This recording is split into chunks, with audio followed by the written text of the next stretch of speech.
There are days when our motivation is low and it feels like everything is harder. Even when we usually balance work and loved ones and exercise and health and sleep, everything so well, there are days when things can go off track. Suddenly we skip a workout, lean into fast food or junk food, stay up too late, or get lost in the social media, ending the day feeling disappointed in ourselves because we were not able to achieve what we wanted to achieve that day. So how do you pull yourself out of that rut? Today I'm going to share with you 5 steps that you can use to build your self-discipline, to move out of that rut and to still deliver on things that you needed to deliver even when the days are tough.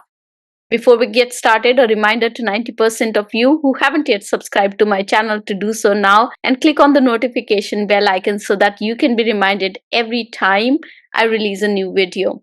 I spend a lot of time and effort in creating these videos and your subscription means the world to me. And now that we have you subscribed, let's get started. So the first step is to follow the 5-second rule. Mel Robbins' 5-second rule is a quick mental trick to help you move forward from thought to action. The rule is simple. If you have an instinct to act on a goal, count backwards from 5 to 1 and then move. Physically move to start the task. Now, this approach interrupts the hesitation loop and pushes you to take that small first step forward, whether it's starting with your workout, picking up on your writing, or tackling on any important work that you have been procrastinating. The idea is to not give your brain enough time to go into that hesitation loop, to go into the procrastination move. Instead, focus your brain in terms of taking action so that you can move forward. The second step is the listing strategy. Now, many times when we think about all that we need to do in a day, we start creating these lists in our mind. And as we start thinking about it, these lists start growing in our minds. And before we know, our mind has this confused long list that seems like a daunting task that we don't want to embark on. So a good idea is to actually get a paper and a pen and start listing down all the things that you need to do today, or all the things that are part of a big job that you want to accomplish today. After you create that list, the next step is to identify what are the 2 most important things that you need to do today to be able to accomplish that bigger goal. What are the 2 things that you need to do first? And then focus all your attention on those 2 things. Now, here's what happens with this process. Instead of your mind getting all overwhelmed with the long list of things that you're building in your brain, what you are doing is you're providing clear direction to your brain in terms of 1, organizing the list of tasks that you have to accomplish, and 2nd, identifying what are the 2 things that you need to do to make a difference today. Now, when you do this, your brain is no longer confused or overwhelmed because it now knows that you have to focus on only the 2 things that you have listed on the paper. And the attention goes over there. The brain is no longer confused. You can move forward. There is no hesitation. And once you complete these 2 things, then come back to your larger list and start accomplishing other things on that list. The third step is to no longer focus on the plan. So many times when we think about how our day is going to shape up and what we want to accomplish during the day, we spend so much energy creating a plan, continuously thinking about how you should plan your day, how activities should flow. In that moment, what happens is that we go into the analysis paralysis mode. We spend so much time planning that we really don't get time to take action. And here, what I'm asking you to do is to have faith in the plan that you have already created. And rather than defining that plan further, just say that this is my plan today and move forward and take action. What this does is it moves you from a phase of just thinking to the doing phase. And really, if you think about it, this phase is all about moving forward. It's about accomplishing small things as opposed to being trapped in creating a bigger plan, which God knows when will you get an opportunity to implement. So on the days when motivation is low, we oftentimes think that we need to first get motivation to do something. The reality is you need to actually do something to feel motivated to do more. There's so many times I've seen people get stuck in trying to look for motivation outside, in the outside world, to get started. Instead, what you need to do is to take that small little step.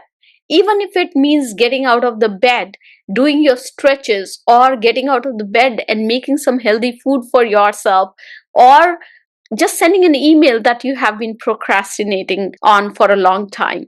That small task will give you the motivation to do the next task. So don't look for motivation outside. Instead, do a small task that provides you the motivation to get started to do more. The next step is to focus on mundane. Many times when our motivation is low, our creative energy is also low. So in those times, if you try to do high energy, high creativity tasks, you're going to feel that you're not as productive. And what that would do is that will reduce your motivation, that will reduce your confidence in yourself. Instead, on these days when motivation is not high, focus on the mundane. Focus on operational tasks that you can work on, still check them off your list, move forward, but are not getting demotivated because you don't have that kind of creative energy. This happened to me many times when I was writing my Amazon bestseller, Fast Track Your Leadership Career, that you see over here. As I was writing the chapters, sometimes I would have a creativity block, a writer's block. And then I would push myself to write something, and what I would write would be subpar. Instead, on those days when I started feeling low or my motivation was low, I would do the mundane. I would clean up my desk. I would respond to emails that I hadn't responded for days and give me that break to really process that creativity block and come back and write better the next day. And the last strategy that I have for you is to use the Pomodoro technique and use a timer. Now, I've noticed this many times with myself when my motivation is low or when I'm not feeling up to it to tackle large tasks. I would start watching the news, or I would start listening to a podcast, or I would start going on social media and watching at reels. And before I know, my entire day is consumed in these activities, and I've been procrastinating the whole day to do something productive. So for those times, what I do is I use the Pomodoro technique. I set a timer for 25 minutes. I pick up a small task that I would accomplish in those 25 minutes. I give myself that carrot or the end reward of being able to watch stuff on social media or read a piece of news after I finish this task in 25 minutes. That becomes that intrinsic motivation for me to finish that task before I start watching some reels. And then I give myself a break of about 10-15 minutes. I watch those reels or I listen to a podcast and then come back and pick up the next task. So in this way, I provide motivation to my brain to do something productive before I can enjoy a reel on social media or listen to a piece of news or podcast that excites me. Not every days are like that. Some days you have high creative energy, you're motivated, you have all the discipline to get started on things. But there are days when our motivation is not that high, our self-discipline is low, and these steps really help me still accomplish the work that I need to accomplish without feeling like the day has taken over and I haven't been able to finish anything. So try out these strategies. Let me know if any of these work for you, which one resonates with you the most. And I would love for you to also share with me what strategies do you use on the days when your motivation is not high. If you like this video, please like, share, and subscribe.